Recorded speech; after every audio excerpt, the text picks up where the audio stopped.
우리 말씀 전해 주실 말씀이 누가복음 19장 11절부터 27절까지입니다. 누가복음 19장 11절부터 27절까지, 11절부터 27절까지 제가 읽어드리겠습니다. 여러분 눈으로만 따라 읽으세요. 제가 봉독해드리겠습니다. 그들이 이 말씀을 듣고 있을 때 비유를 더하여 말씀하시니 이는 자기가 예루살렘에 가까이 오셨고 그들은 하나님의 나라가 당장에 나타날 줄로 생각함이더라. 이르시되 어떤 귀인이 왕위를 받아가지고 오려고 먼 나라로 갈 때에 그 종 열을 불러 은하 10문화를 주며 이르되 내가 돌아올 때까지 장사하라 하니라. 그런데 그 백성이 그를 미워하여 사자를 뒤로 보내어 이르되 우리는 이 사람이 우리의 왕됨을 원하지 아니하나이다 하였더라. 귀인이 왕위를 받아가지고 돌아와서 은하를 준 종들이 각각 어떻게 장사하였는지를 알고자 하여 그들을 부르니 그 첫째가 나와 이르되 주인이여 당신의 한 문화로 10문화를 남겼나이다. 주인이 이르되 잘하였도다 착한 종이여 내가 지극히 작은 것에 충성하였으니 10 고을 권세를 차지하라 하고 그 둘째가 와서 이르되 주인이여 당신의 한 문화로 5 문화를 만들었나이다. 주인이 그에게도 이르되 너도 5 고을을 차지하라 하고 또 한 사람이 와서 이르되 주인이여 보소서 당신의 한 문화가 여기 있나이다. 내가 수건으로 싸두었나이다. 이는 당신이 엄한 사람인 것을 내가 무서워함이라. 당신은 두지 않은 것을 취하고 심지 않은 것을 거두었나이다. 주인이 이르되 악한 종아 내가 네 말로 너를 심판하노니 너는 내가 두지 않은 것을 취하고 심지 않은 것을 거두는 엄한 사람인 줄 알았느냐. 그러면 어찌하여 내 돈을 은행에 맡기지 아니하였느냐. 그리하였으면 내가 와서 이 이자를 함께 그 돈을 찾았으리라 하고 곁에 섰는 자들에게 이르되 그 한 문화를 빼앗아 10문화 있는 자에게 주라 하니 그들이 이르되 주여 그에게 이미 10문화가 있나이다. 주인이 이르되 내가 너희에게 말하노니 무릇 있는 자는 받겠고 없는 자는 그 있는 것도 빼앗기리라. 그리고 내가 왕됨을 원하지 아니하던 저 원수들을 이리로 끌어다가 내 앞에 죽이라 하였느니라. 다 같이 아멘. 아멘. 자, 우리 이제 적의 심장 속에 들어가셔서 또 사역하시는 우리 이용규 선교사님 올라오셔서 말씀 전해 주실 텐데 마치 바람에 스쳐 날리우는 예수님의 산상수훈처럼 오늘 귀한 말씀 전해 주실 때 큰 은혜 받으시기를 바라겠습니다. 우리 박수로 한번 환영하시겠습니다. 아멘.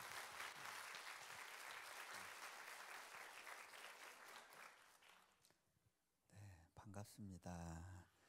제가 한 번 더 기도할게요. 하나님, 이 예배 가운데 말씀을 전하는 자와 듣는 자가 다 주님의 복 가운데 있게 하시고 주님의 이끄심 가운데 주님이 주시는 것들로 누림이 있게 하여 주옵소서. 우리 주 예수 그리스도 이름으로 기도합니다. 아멘. 오늘 말씀은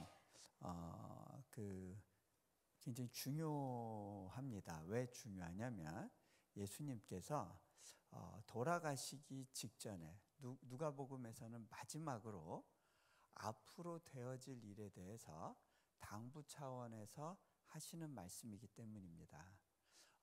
예수님이 여리고를 지나서 예루살렘으로 가고 계셨어요. 예루살렘에 들어가고 나면 그 다음에 이제 일주일이란 시간을 보내시게 되고 이제 십자가 지시고 이제 부활 승천하시는 그런 과정들이 있게 됩니다. 제자들에게 마지막으로 당부의 메시지로 앞으로 되어질 일에 대해서 그리고 무엇이 준비되어져야 되는지에 대해서 나누고 계시는 그런 장면입니다.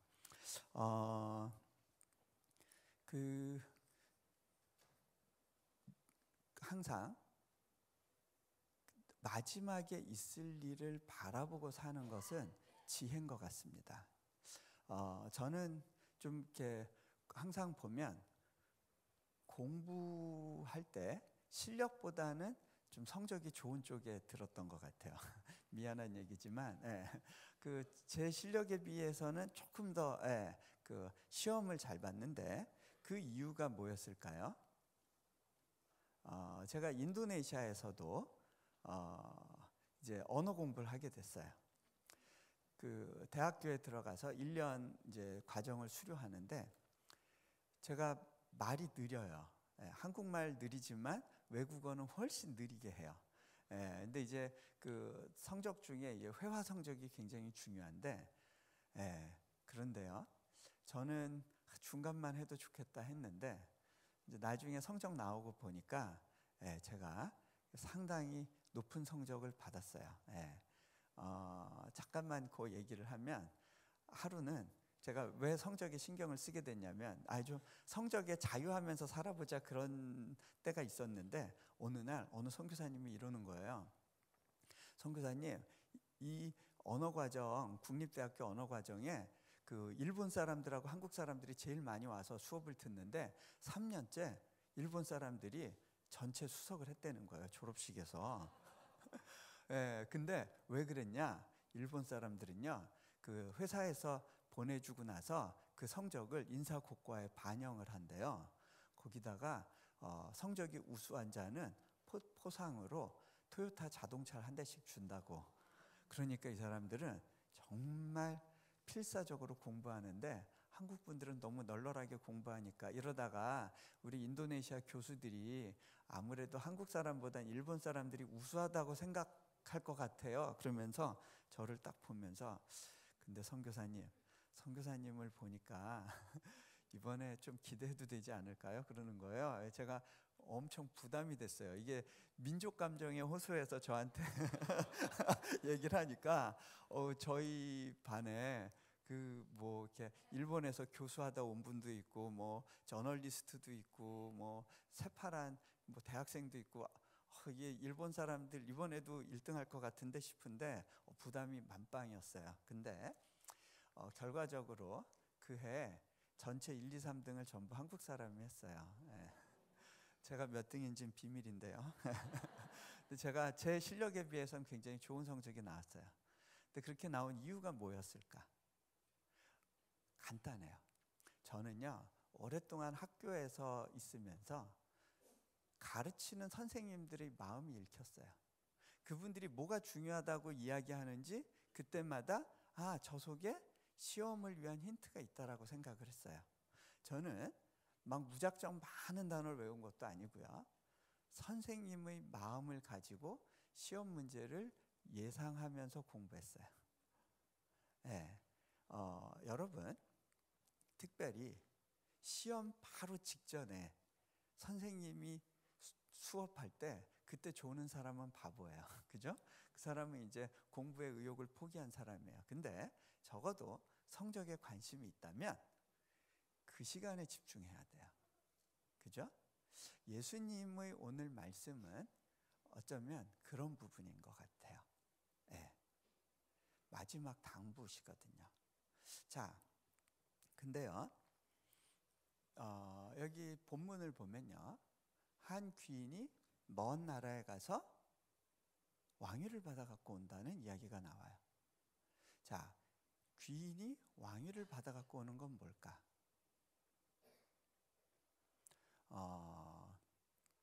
이거는요,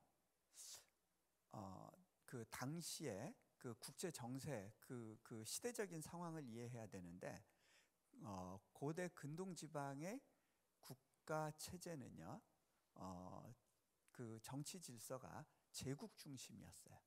제국이라는 건요, 한 왕국 안에 여러 나라들이 섞여 있는 겁니다. 그 큰 제국, 그 황제 밑에 여러 문화와 언어권들이 섞여 있었어요. 보통은 총독을 보내서 직접 통치를 하지만, 어떤 지역은, 굉장히 특수한 문화를 갖고 있는 지역은 총독을 보낸 게 아니라 그 지역의 유력자를 불러서 그 사람에게 왕위를 주는데, 로마 시대 때는 그 왕위를 주기 전에 그 사람을 로마로 불러서 황제가 인터뷰하고 검증하는 시간이 있었어요. 자, 이것은 당시 로마의 정치 질서를 예로 들어서 예수님이 부활하시고 승천하신 이후에 다시 이 땅에 재림주로 오셔서 통치하시게 될 세상에 대한 내용을, 그러한 당시 정치 질서를 가지고 설명하고 있는 거예요. 자, 예수님이 이 끝에 대한 이야기를 하고 계세요. 이 마지막을 생각하고 사는 거는 지혜예요. 제가 어제 그 뮤지컬 요한계시록을 봤는데 혹시 보셨나요? 네, 저는 개인적으로 굉장히 이렇게 눈물 흘리면서 봤어요. 그 요한계시록의 메시지가요, 심판의 메시지가 아니라 하나님의 사랑의 고백의 메시지라고 하는 그런 차원에서 이제 극을 이렇게 만들었는데, 그렇구나, 요한계시록의 가장 근본 메시지가 그분의 사랑이구나, 이제 그 생각을 하면서 제가 보면서 감동을 받았어요. 여러분이 마지막 때를 생각할 때 그분과의 만남이 기대되시고, 이것이 나의 사랑의 온전한 결실이구나로 바라봐지세요? 아니면 그 심판이 무섭고 두려우세요? 자, 항상 끝을 생각하고 사는 거는 참 지혜인 것 같아요. 저는요, 지금도 오늘 죽을 때 내 삶이 어떻게 준비되기를 원하는지를 봐요. 그리고 인도네시아에 들어갈 때, 인도네시아에서 제가 떠날 때 무엇을 남기고 갈 것인가를 생각하게 돼요. 그리고 내 자녀들에게는 무엇을 남겨줄 것인가를 생각하게 돼요. 이 끝을 바라보고 사역하는 게 지혜예요. 저는 이제 비행기 탈 일이 많은데, 비행기 타고 다니다가 어느 날 하나님이 데려가실 수가 있잖아요. 그때 무엇이 남아있을 건가, 그것을 바라보고 살아요. 한 번은요, 제가 여기 오기 전에 저희가 이제 첫 번째 건물 짓고 난 이후에 제가 너무 힘들어서 두 번째 건물 짓는 거에 대한 부담이 있었어요. 이제 공사는 해야 될 상황인데, 제가 우리 팀원들한테 이야기했어요. 이 백지로 돌리고 하나님이 분명한 사인을 주실 때까지는 기다렸으면 좋겠습니다 라고 이제 얘기하고 있었어요. 그리고 나서 딱 겨울 지나가는 그 시점에서 어느 분한테서 편지가 왔어요. 캐나다에 사시는 홀로 되신 분인데, 남편 죽고 난 후에 어떻게 세컨하우스가 있어서 그거에 의존해서 살고 계셨대요. 그런데 얼마 전부터인가 하나님께서 그것을 팔라고 하는 부담을 주셨고, 저희 사역을 생각하게 하셔서 저희 사역지에 건축을 위해서 헌금하면 좋겠다라는 마음을 주셨다는 거예요. 그러면서 그 밑에 그런 내용을 쓰셨어요. 사후 대책만 확실하다면 노후 대책은 그렇게 중요한 문제가 아닌 것 같습니다. 제가 이 이야기를 나누는 게요, 뭐 헌금 많이 하라 이런 얘기 하려는 거 아니고요, 뭐 특별한 헌신을 하라 그런 이야기 하려는 게 아니에요. 그분이 저에게 주셨던 한 도전의 메시지가 내가 무엇을 먼저 준비하느냐예요. 노후를 먼저 준비하세요? 아니면 사후를 준비하세요? 자, 우선순위 문제예요. 근데 그 시기에 정말 하나님 저 이 정도까지 채워주시면 움직일게요 하는 그런 가운데, 그런 이메일을 받고 몇 가지 부담을 주시는 상황에서 제가 나오기 전에 또 두 번째 건물을 위해서 또 계약을 맺고 그리고 나왔어요. 자, 근데요, 여러분이 무엇을 준비하고 있는가? 여러분의 준비 방식은 무엇인가? 그거에 대해서 오늘 좀 한번 확인하는 시간이 있었으면 좋겠어요. 자, 여기에 보면 이제 문화가 나와요. 문화가 나오는데 요 뭐하고 비슷한 비유가 또 있냐면 달란트 비유라고 마태복음에 나오는 비유가 있어요. 그죠? 이 문화 비유와 달란트 비유가 가지는 중요한 차이점이 있어요. 그게 뭐냐면 문화 비유에서는요, 똑같이 한 문화씩 나눠줬다고 되어 있어요. 10명의 종에게 한 문화씩 나눠줬다. 그리고 달란트 비유에 보면요, 5달란트, 2달란트, 1달란트 각각 다른 양을 나눠줘요. 여러분, 이거는요, 비유하는 대상이 다른 거예요. 자, 어떻게 다르냐? 여러분, 인도네시아에서 태어난 사람이 태어날 때부터 받게 되는 것과 한국에서 태어나는 사람이 받게 되는 것이 달라요. 인도네시아에서도 한국 부모에게서 태어났느냐, 인도네시아 부모에게서 태어났느냐에 따라서 받은 것이 달라요. 자, 근데 다 똑같이 받는 것도 있어요. 요즘 한국 사회를 보면요, 무엇을 받고 태어났는가에 대해서 너무 관심들이 많은 것 같아요.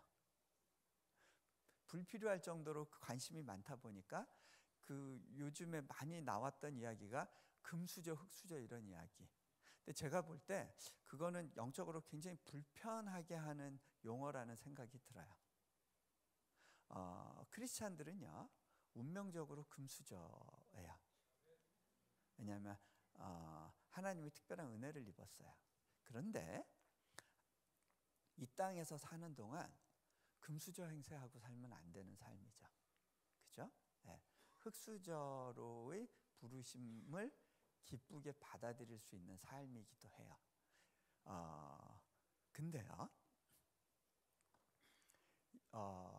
사람들은요, 다 다르게 받고 태어나는 것 같아요. 심지어는 한 부모 밑에서 태어난 아이들이 저희 집에 넷이 있는데 식성, 성격 다 달라요. 잘하는 게 다 달라요. 동일선상에서 비교가 안 돼요. 근데 똑같이 받고 태어나는 게 있어요. 그게 뭘까요? 한 국적을 받아요. 그죠? 그 다음에 한 부모가 있어요. 한 가정을 이뤄요. 2가정 이루면 불행하죠. 그 다음에 한 교회를 섬겨요. 한 하나님을 섬겨요. 그렇죠? 2교회 동시에 섬기는 그것도 굉장히 피곤할 거예요. 자, 한 인생을 받아요. 한 몸을 받아요.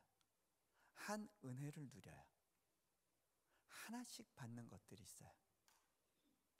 자, 그리고요, 각각 다르게 받는 것들이 있어요.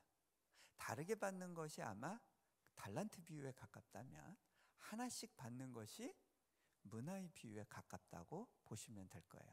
이 문화가 의미하는 특별한 것에 대해서 제가 말씀 말미에 다시 한번 정리를 해드리도록 하겠습니다. 자, 근데요, 이 달란트는 굉장히 큰 화폐 단위예요. 은화 한 32kg 이상 되는, 은화도 달란트가 있고 금화도 있는데, 금 32kg 한번 생각해 보세요. 지금 시세로 따지면 한 12억 원 되는 것 같아요. 적은 돈이 아니죠. 여러분, 금화 10,000달란트 빚진 종 이야기 나오죠. 그거는요, 갚을 수 없는 돈을 말해요. 한 나라의 국고를 탕진한 거예요. 한 나라의 국고를 말아먹은 거죠. 갚을 수 없는 빚, 그것이 이제 10,000달란트 빚진 거고요. 1달란트도 굉장히 큰 돈이에요. 그런데 오늘 문화의 비유에 나오는 문화는 이게 노동자들의 한 3개월치 임금에 해당해요. 아주 큰 돈은 아니에요. 네. 자, 화폐의 단위가 달라요. 근데 오늘 예수님께서 왜 굳이 문화라는 단어를 쓰셨을까를 한번 생각해 볼 필요가 있어요. 이 문화라는 단어는요, 아람어에서 왔습니다. 이 아람어로 문화라는 단어가 무슨 뜻이냐면 달아본다, 재본다예요. 이 심판의 메시지가 들어있어요. 이 메시지가 어디에 나오느냐면요, 다니엘서에 보면요, 벨사살 왕이 교만하게 행했죠. 그리고 성전에 집기들을 가지고 와가지고 거기다 술 따르고 파티를 하는데, 그때 하나님의 심판의 메시지가 임해요. 벽에 손이 나타나서 글씨를 쓰죠. 뭐라고 썼는지 혹시 아시는 분 있어요? 네, 메네메네 데겔 우바르신 이런 표현이죠. 그 메네가 아람어예요. 메네메네 데게르바르시, 달아보고 달아봤다는 얘기예요. 기준 미달이다, 나누어진다 이런 뜻인데, 이 메네가 문화하고 같은 단어예요. 이 셈족 언어는 자음이 중요해요. 모음은 계속 바뀌어요. 자, 달아본다, 심판의 메시지가 그 안에 있어요. 그래서 예수님께서 오늘 의도적으로 이 문화라는 단어를 사용해서 지금 설명하고 계시는 걸 거예요. 자, 근데요, 여기에 보면 10명의 종 중에 딱 등장인물이 3명이 나와요. 10문화 남긴 사람, 5문화 남긴 사람, 1문화 묻어둔 사람. 여기서 주인공이 누굴까요? 누가 주인공일까요? 네, 왜 굳이 이 비유로 예수님이 말씀하실까? 누가 들으라고? 이 1문화 묻어둔 사람들이 들으라고. 10문화 남긴 사람을 위한 메시지가 아니에요. 그 사람을 칭찬하기 위한 메시지가 아니에요. 1문화 묻어둔 사람 보고 깨라는 말씀이에요. 자, 근데요, 자, 이 1문화를 묻어둔 사람이 왜 묻어두게 됐을까요? 이 본문에 힌트가 나오는데요, 여기 본문에 보면요, 뭐라고 표현하고 있느냐면, 당신은 엄한 사람이라고 이야기를 해요. 주인에 대한 오해가 있었어요. 어떤 오해냐? 당신은 두지 않은 것을 취하고 심지 않은 것을 거두나이다. 무슨 얘기냐면요, 하나님 내게는 기회 주지 않았잖아요. 다른 사람들하고 나 좀 다르게 대하지 않으셨어요? 나한테는 뭔가 충분하게 기회를 주지 않으면서 뭘 자꾸 왜 만들어내라 그러시죠? 불편해요. 저는 여기서 그냥 제 삶을 지키고 싶어요. 그냥 지금 갖고 있는 거라도 유지하고 싶어요. 그런 태도를 말한다고 볼 수 있어요. 주지도 않으면서 달라고만 하시는 분 아닙니까? 주인에 대한 오해가 있는데요, 이게 왜 오해인지를 알 수 있냐면요, 주인이 왜 문화를 맡겼는지를 보면 알아요.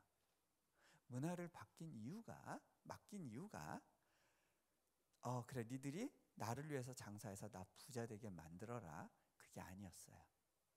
보면요, 10문화 남긴 사람한테 뭐라 그러냐면, 네가 작은 것에 충성했다고 얘기를 해요. 이 주인이요, 이 문화가 큰 돈이 아니라는 거 알아요. 중요한 거는 이 돈이 아니에요. 이 돈을 통해서 만들어내는 결과와 가능성인 거예요. 근데 그것이 얼마나 많이 남겼느냐, 그거가 중요한 건 아닌 것 같아요. 왜냐하면 10문화 남긴 사람한테 네가 작은 일에 충성했다고 얘기를 해요. 이 작은 거예요.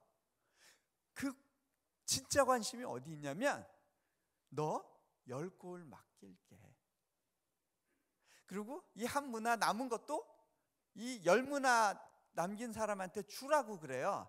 주인은 처음부터 그 돈 가질 생각이 아니었어요. 이거 내 거야, 만들어내서 나한테 줘가 아니었어요. 주인의 관심은요, 내가 왕위를 받아가지고 이 땅에 오면 이 땅을 통치해야 되는데, 나와 함께 이 땅을 통치할 통치자가 누가 있을까를 찾는 거예요. 통치 훈련의 수단으로 문화를 맡긴 거지, 그걸로 네가 열심히 죽도록 충성해서 나한테 유익을 끼쳐야 돼, 그것이 하나님의 관심이 아니에요. 우리는 간혹 착각해요. 하나님이 나의 헌신을 원한다고 생각을 해요. 그래가지고요, 어떤 분들은 이제 저한테 이런 얘기하는 경우도 있어요. 선교사님, 저 이번 새로 사업하는데 좀 저를 위해서 빡세게 기도해 주세요. 그럼 제가 선교 헌금 많이 할 수 있게. 저 그때 기도 안 해요. 왠지 아세요? 하나님이 원하시는 게 그 헌금이 아니에요.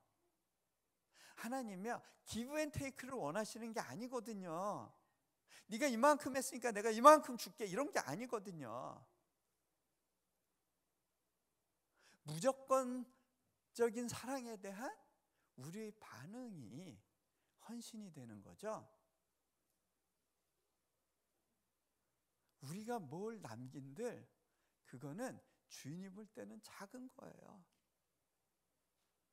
주인의 관심은 우리가 통치자로 세워져 가는 거예요. 자, 이 부분 관련해서요, 제가 몇 가지 좀 제가 살아온 삶 가운데 연결된 이야기들을 조금만 나누도록 할게요. 제가 인도네시아에 이제 부르심을 받고 갔을 때 나름대로 몽골에서도 사역 잘 하고 있다고 생각했어요. 근데 하나님이 몽골 땅 떠나라고 하실 때 제가 순종했고, 또 인도네시아로 들어가라라고 또 도전을 주셨을 때 제가 이게 하나님으로부터 온 것이 맞다는 분명한 확신이 있었을 때 인도네시아에 갔는데, 하나님이 부르시는 삶 가운데 순종하고 갔으니까 이제 내 어깨에 날개를 달아주시겠구나, 막 다니면서 불을 던져야겠다, 그런 기대를 하고 인도네시아에 갔는데, 제가 가서 배운 건요, 인도네시아에서는 제대로 뭔가를 하기에 너무 어려운 환경이란 거예요. 그뿐만 아니라 저는 그때 대학 사역으로 부르신다고 해서 들어갔는데, 이 땅에 선교를 지향하는 대학을 세우는 건 불가능하구나라는 생각이 들었어요. 제가 이런 부르심 때문에 왔습니다라고 얘기할 때 오래된 선교사님들이 다 고개를 절레절레 흔들었던 이유를 제가 3년 지나니까 알겠더라고요. 네. 근데요, 하나님이 그 환경 속에서 나를 도와주셔도 모자란데, 제가 췌장에 혹이 발견돼서 수술하다가 죽는 줄 알았어요. 불구가 될 뻔했어요. 저 이렇게 사역 다시 하게 될 거라고 생각을 못했어요. 어려운 시간들이 있었어요. 저희 집에 넷째가 태어났어요. 그냥 아내랑 나랑 같이 뛰어도 모자랄 판에 아내는 가정에 묶이게 됐어요. 네.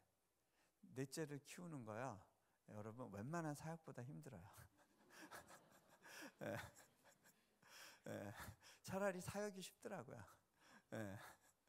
아내가 하나님, 저 차라리 사역하고 싶어요 그러는데, 하나님께서 주신 일관된 메시지가 내가 너에게 원하는 건 이 아이를 잘 키워주는 거라고.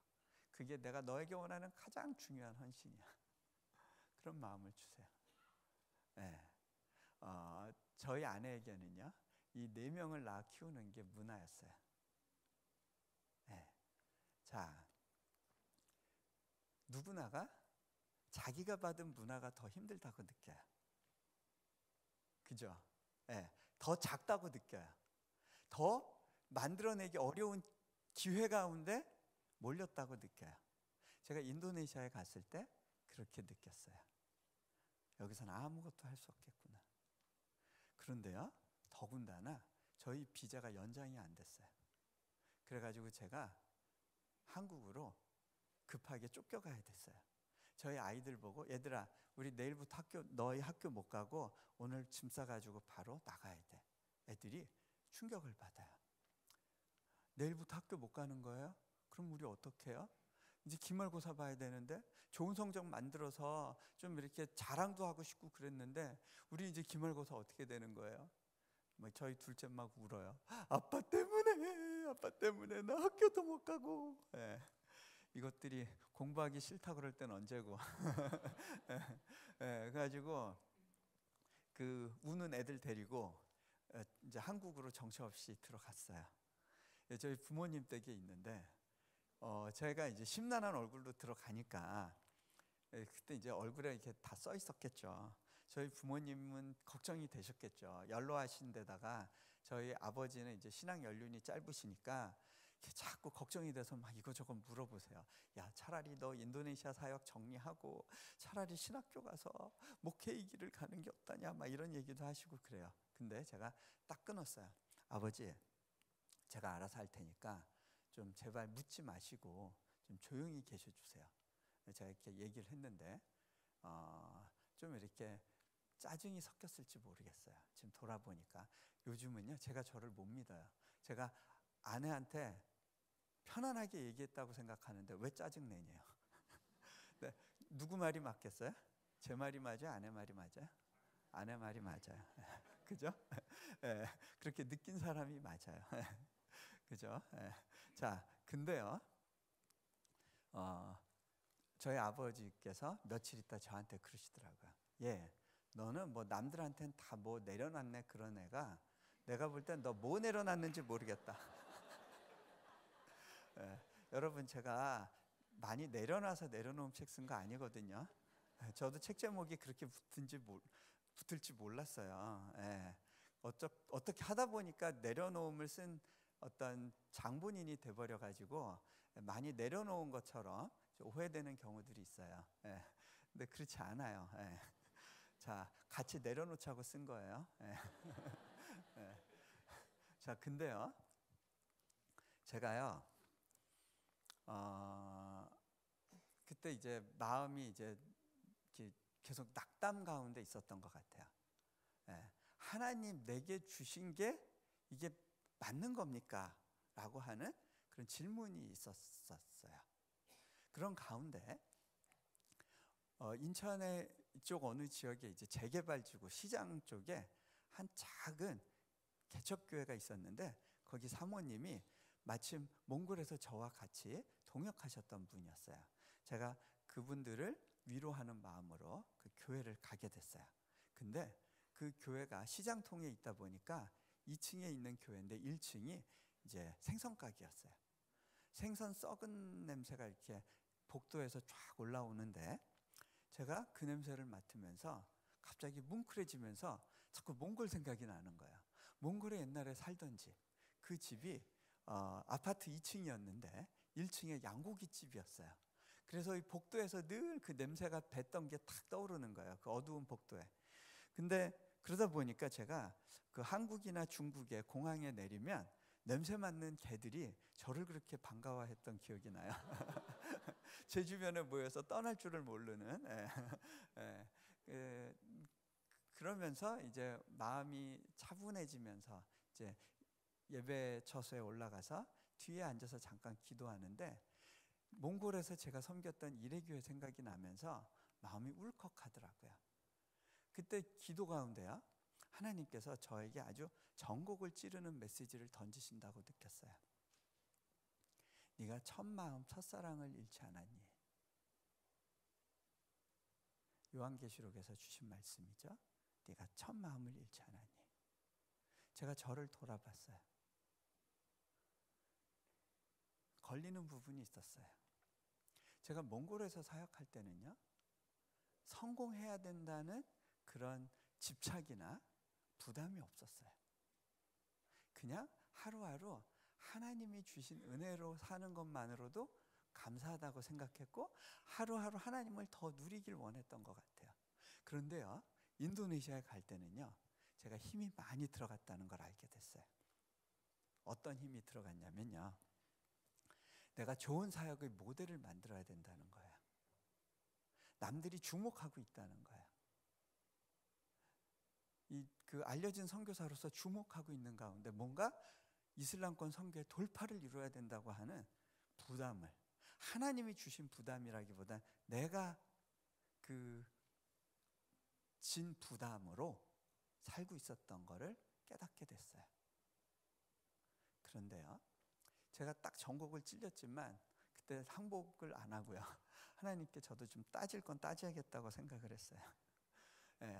뭐냐면요 하나님 제 상황 아시잖아요. 저 하나님이 가라 해서 갔어요. 그러면 최소한 비자는 해결해 주셔야 되는 거 아니에요? 지금 저보고 뭐 하라는 겁니까? 제가요 좀 이렇게 엘리트 코스를 밟았던 사람이다 보니까 신분 문제에 대한 이렇게 집착이 있었던 것 같아요. 아주 근본적인 제 안정감이 흔들리니까 제가 하나님을 신뢰하기보다는 다른 것들을 신뢰했던 것들이 이제 드러나는 거였어요. 근데 제가 하나님께 뭐라고 또 얘기했냐면, 하나님, 제 손에 이 인도네시아 수많은 젊은 영혼들의 교육과 미래를 맡겨주시겠다면서요. 근데 저를 보세요. 저는 정작 우리 애들 교육시킬 수 있는 능력도 없습니다. 도대체 저보고 뭐라고 어떻게 하라시는 겁니까? 제가 하나님께 따졌어요. 오늘 그 얘기예요. 당신은 두지도 않은 곳에서 취하고 심지 않은 곳에서 거두려 하시는 분 아닙니까? 기회는 안 주면서 뭘 자꾸 달라고만 하십니까? 그 마음이었던 거더라고요. 근데요, 하나님이 제게 한 가지 질문을 던지세요. 제 마음 가운데. 네가 네 자녀들의 미래와 교육 책임질 수 있니? 제가 고개를 떨궜어요. 아니요, 제가 할 수 없죠. 너는 왜 네가 할 수 없는 일을 걱정하니? 그거는 너의 영역이 아니야. 나의 영역이지. 여러분이 여러분의 자녀의 미래 책임질 수 있어요? 근데 왜 그렇게 걱정하세요? 걱정한다고 되는 거 아니에요. 여러분이 몸부림친다고 되는 거 아니에요. 그죠? 네, 자녀들은 끄떡끄떡하고 부모들은 아닌데 그래도 못 놓는데 지금 탁 입장이 갈려요. 네. 여러분 영역이 아니에요. 제가 그때 그게 월권행위라는 것을 깨달았어요. 알겠습니다, 하나님. 하나님께 맡겨드릴게요. 그 이후로는 제가 더 이상 기도를 안 했어요. 여러분, 기도를 안 했다는 게 그 자녀의 미래를 놓고는 더 이상 기도를 안 했어요. 자, 여러분, 기도의 끝은 응답이 아니에요. 저는 그렇게 믿어요. 기도의 끝은요, 맡겨드릴 수 있게 되는 순간이에요. 맡겨드릴 수 있게 됐을 때 더 이상 기도하지 않아도 된다는 생각이 들어요. 여러분, 기도 후에 온전히 맡겨드린 경험이 있으세요? 그게 믿음의 기도더라고요. 네. 자, 근데요, 결과적으로 제가 제 가진 부담을 하나님께 내어드렸을 때 비로소 하나님께서 저희 그 빈 손에 하나님의 것을 채워주신다는 걸 느꼈어요. 하나님의 새로운 꿈. 그래서 저는요, 대학을 세우러 들어갔다고 생각했는데 선교사 자녀 학교를 먼저 시작해야겠다고 생각했고 초중 고등학교를 기독교 학교로 시작을 했어요. 근데 그게요, 정부의 법이 새로 바뀌면서 정식 학교 프로그램으로 등록이 됐고 정부의 인가를 받게 됐어요. 네, 굉장히 특별한 은혜가 있었는데요. 거기까지만 할게요. 그리고 건축 과정에서 있었던 이야기 하나만 나누고요. 그리고 제가 문화가 여러분에게 의미하는 것들을 조금 정리해 드리도록 하겠습니다. 제가 믿음이 좀 좋은 줄 알았어요. 그래도 제 인생을 맡겨드리는 거가 다른 사람들은 그것도 어렵다고 하지만 저는 그 정도는 좀 믿음이 있었던 것 같아요. 제 인생의 길을 맡겨드리는 거에 대해서. 그런데 하나님이 원하시는 믿음의 분량은, 저에게 원하시는 믿음의 분량은 그 이상이었다는 것을 이제 이 사역의 과정에서 깨닫게 됐어요. 건축을 시작해야 되는 상황이 됐는데 인도네시아에서는 이제 그 대학을 세우기 위해서 이제 그 리ኳ이어먼트가 좀 많았어요. 건물을 짓는데 저희가 이렇게 계산을 해보니까 최소한 50억 원 이상이 필요했던 거예요. 근데 저는 그때 어떻게 기도하고 있었냐면, 하나님, 저는 제가 다니면서 재정을 모금하러 하려고 하지 않겠습니다. 어디 가서든 말씀만 전하고 오겠습니다. 우리 학교의 필요에 대해서 일체 얘기하지 않겠습니다. 라는 그런 생각이 있었어요. 왜? 하나님의 일은 하나님이 이루신다는 것을 사람들이 보고 알게 하고 싶었어요. 그리고 제 주변에 정말 하나님에 대한 믿음이 없는 사람들이 저희 사역 가운데 일하시는 하나님을 보고 믿음의 도전을 받았으면 좋겠다라고 하는 그런 소망이 있었어요. 그래서 외부로는 일체 얘기를 안 했어요. 그리고 이게 또 이게 좀 약간 비밀 프로젝트이기 때문에 뭐 인터넷에 올릴 수 있는 그런 사안도 아니었어요. 그러던 가운데 한 필요한 재정의 한 20%가 채워진 어느 시점에서 더 이상 미룰 수 없다는 생각이 들었고 하나님이 노 터닝 백 사인을 주셔서 가기로 했어요. 그래서 제가 이제 계약서에 사인을 했는데 그게 한 2년 반 전 얘기예요. 근데 그 사인을 하고 나니까 어떤 일이 생기느냐면 이제 청구서가 계속 날라오죠. 제 책상에 쌓여요. 저는 이 사역의 주인이 하나님이라는 건 고백을 했는데 문제는 이 청구서를 어떻게 하나님께 드려야 될지 모르겠는 거야. 하늘로 안 가잖아요. 계속 여기에 쌓이잖아요. 예? 이걸 가지고 하나님 어떻게 해야 돼요? 어느 순간은요 막 낙담함이 오는 거예요. 하나님, 올해 연말에 건축 끝나면 이 공사 잔금 다 지급해야 되는데 저희 돈이 없는 거 아시잖아요. 우리 어떻게 해요? 저는요 올해 크리스마스가 제발 안 왔으면 좋겠어요. 천천히 왔으면 좋겠어요. 저는 올해 연말에 대한 기대가 없어요. 저 이러다가 감옥 가면 어떡해요? 이제 그런 생각이 있어서 하나님께 넋두리를 했어요. 근데요 하나님께서 저에게 어떤 도전을 주시느냐면 너 기왕이면 그 부담을 지고 갈 때 좀 기쁘게 가줄 수 없겠니? 기쁘게 가보라시는 거예요. 제가 생각해 봤어요. 인도네시아에서 대학 사역 하다 보면 건물이 계속 필요할 거예요. 계속 짓겠죠. 근데 제가 건물 지을 때마다 하나님 도와주세요. 돈이 없어요. 그러고 계속 울면서 살면 제가 생각할 때 인도네시아 사역 끝날 때까지 울다 끝날 것 같더라고요. 하나님이 저를 인도네시아에 보낸 이유가 그렇게 울다가 오라고 보내신 걸까요? 하나님이 여러분을 이 땅에 두신 이유가 그 불안감하고 늘 씨름하면서 그렇게 살다가 인생 끝내고 오라고 부르신 걸까요? 아니잖아요. 제가요 그때 하나님께 이렇게 반응했어요. 하나님, 저보고 기쁘게 가보라 하시네요. 제가 한번 그렇게 해볼게요. 제 노력으로는 그렇게 못 살아요. 근데요 하나님이 주시는 어떤 도전 가운데 반응해 보니까 그렇게 살아지더라고요. 제가요 집에 가면 학교일 다 잊어버리고 우리 막둥이 애들하고 열심히 몸으로 놀아주게 됐어요. 아내를 주기적으로 불러서 데이트하려고 애를 썼고요. 그 다음에 또 저희 그 사역자들 데리고 새로 생긴 식당이 있으면 야 우리 여기 때려 먹으러 가자. 돈 더 썼어요. 우리 실컷 먹자. 그렇게 살아봤어요.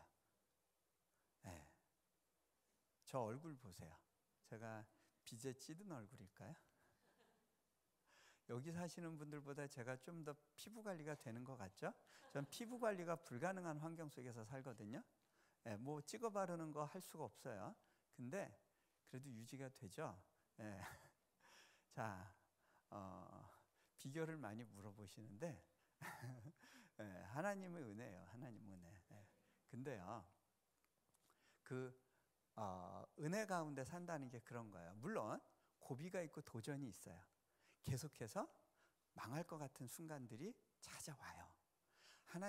제가 그렇게 지내는 가운데 한 가지 이제 도전이 있었는데 코스타라는 곳에서 저를 초청하기로 했어요. 그래서 아프리카하고 유럽에 가서 섬기도록 좀 시간을 내달래요. 그 두 곳 가려면 최소한 2주 이상 시간을 보내야 돼요. 거기는 그리고 자비량이에요. 자기가 비행기 표값 다 마련하고 거기 들어가는 경비 마련해서 가야 되는 거예요. 제가 돈이 많지 않았거든요. 그때 재정이 바짝바짝 마를 때였어요. 근데 또 거기를 가려고 그러면 이제 2주를 비워야 되는데 그 당시에 저희 사역지에서 하루에 1,000만 원꼴로 필요했어요. 2주면 그게 돈이 얼마예요? 제가 물론 있다고 그 돈이 채워지는 건 아니지만 불편했어요. 기도하는데 하나님께서 주신 마음이 너희 먹을 걸 물 위에 던지라 하셨어요. 여러 날 뒤에 도로 찾으리라. 그래서 제가 던지는 심정으로 비행기표를 크레딧 카드로 결제를 했어요. 근데 그렇게 하고서 결제하고 난 다음에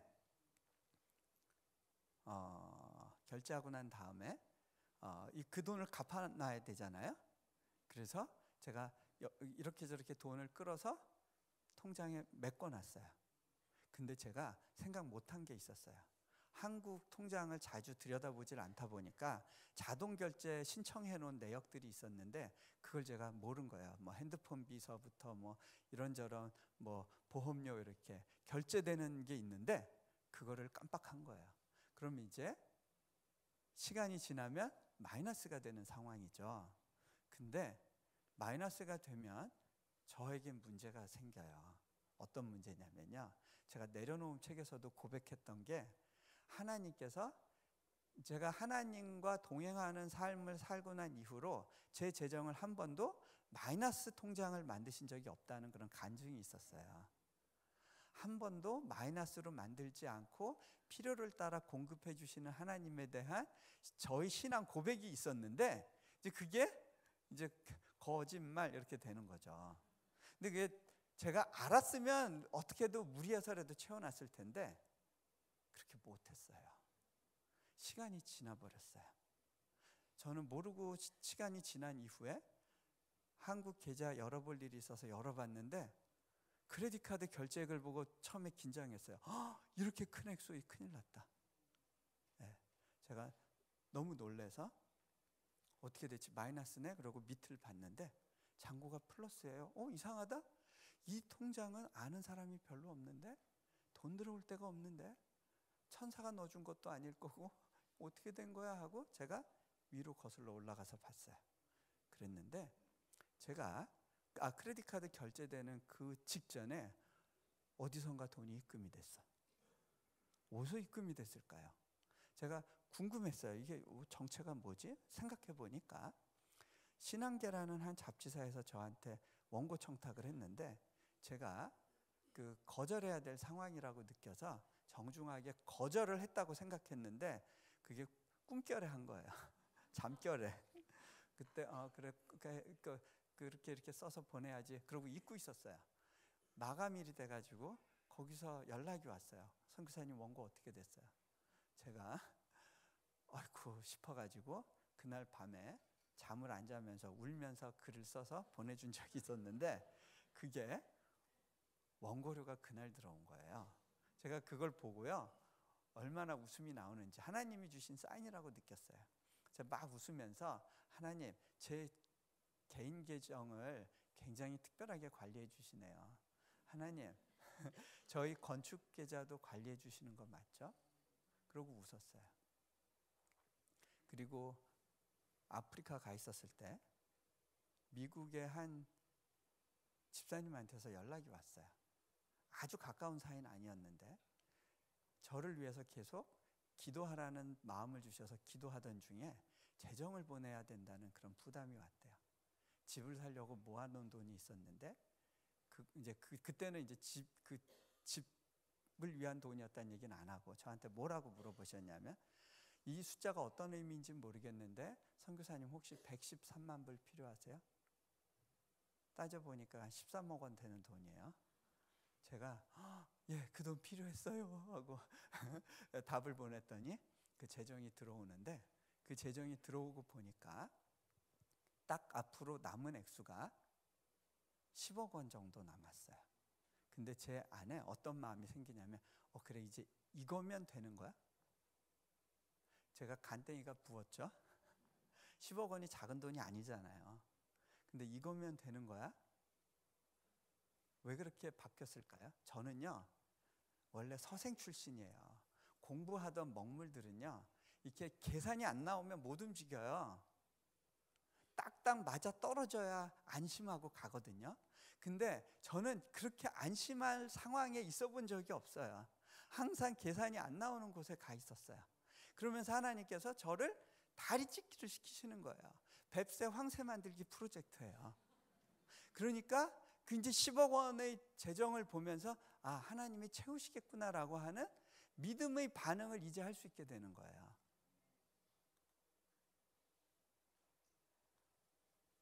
자, 공사 끝날 때까지요, 1원 한 장 빚지지 않고 하나님이 보내주신 특별한 까마귀들을 통해서 그 재정이 채워지는 걸 경험했어요.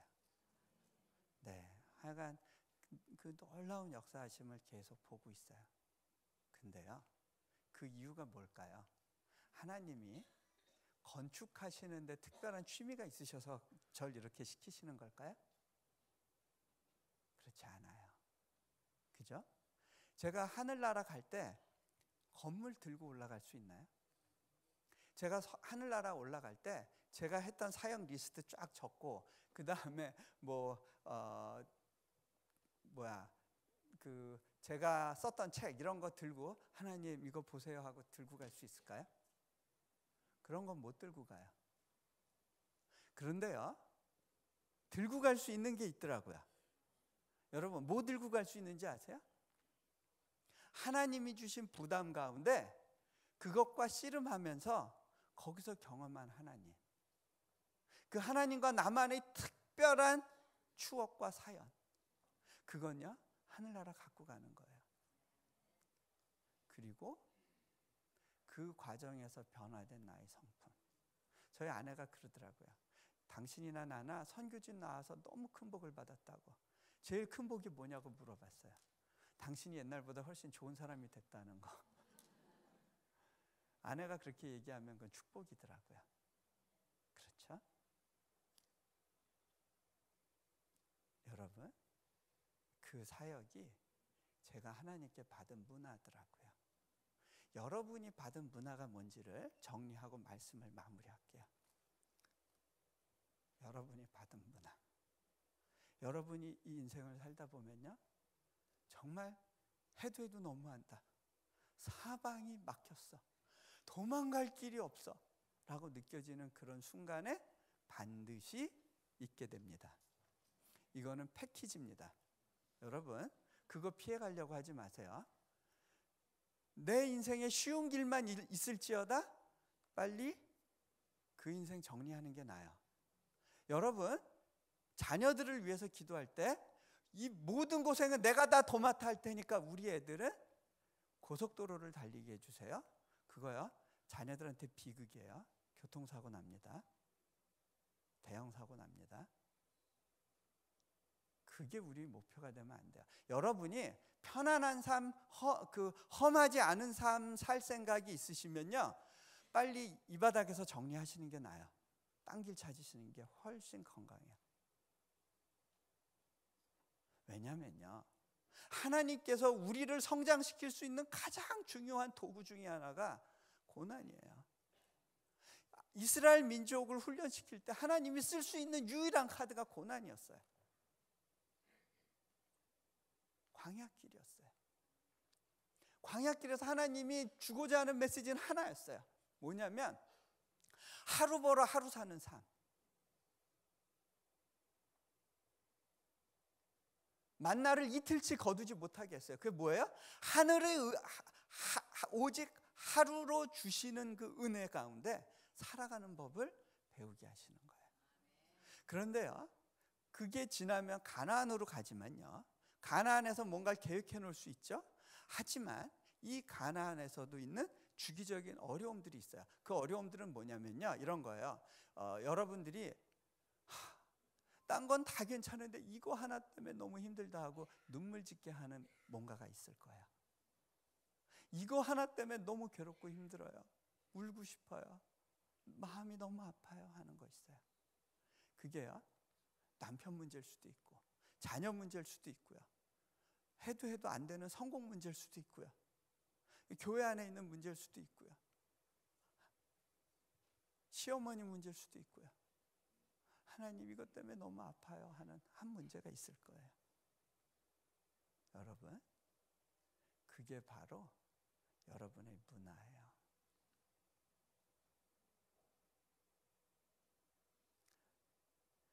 그때 당신은 엄한 사람입니다 하지 말고 그 문화와 씨름하면서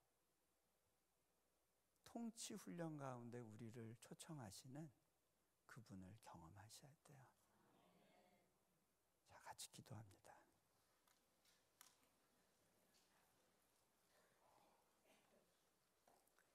자, 눈을 감으시고요.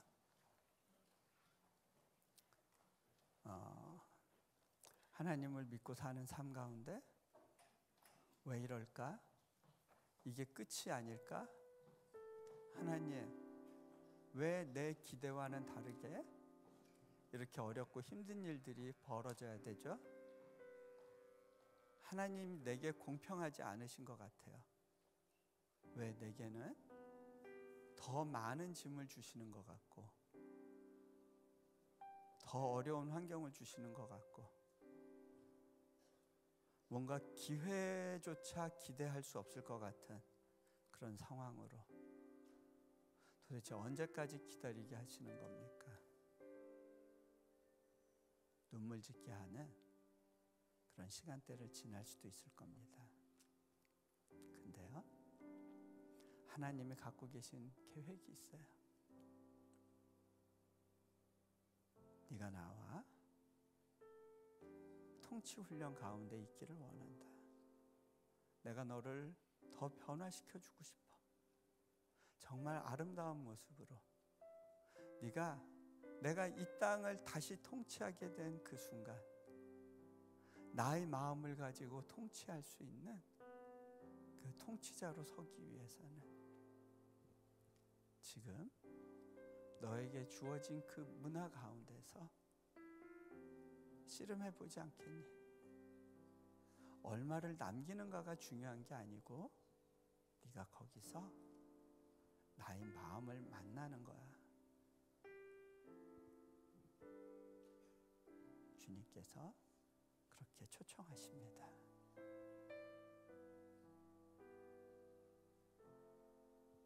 그 주님의 음성 가운데 조용히 고백해 보시지 않으시겠습니까? 주님, 그랬군요. 그것이 주님의 마음이었군요. 제가 더 남겨드리지 못해서 죄송하지만 주님, 내가 이 과정에서 계속해서 주님의 마음을 누릴 수 있도록 주님 인도해 주세요. 혹시 첫 마음을 잃어버렸고 어디선가에서부터 떨어져 나간 느낌이 들고 있다면 다시 주님께 그 첫 마음을 구해보시지 않겠습니까?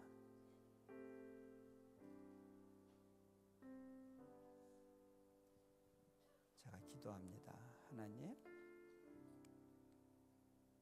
주님의 선하신 의도 가운데 우리에게 주어진 그 문화 가운데서 주님, 우리가 낭비하지 않게 해주십시오. 주님이 주시는 통치훈련 가운데 아름답게 빚어질 수 있도록 우리의 삶을 내어드리기 원합니다.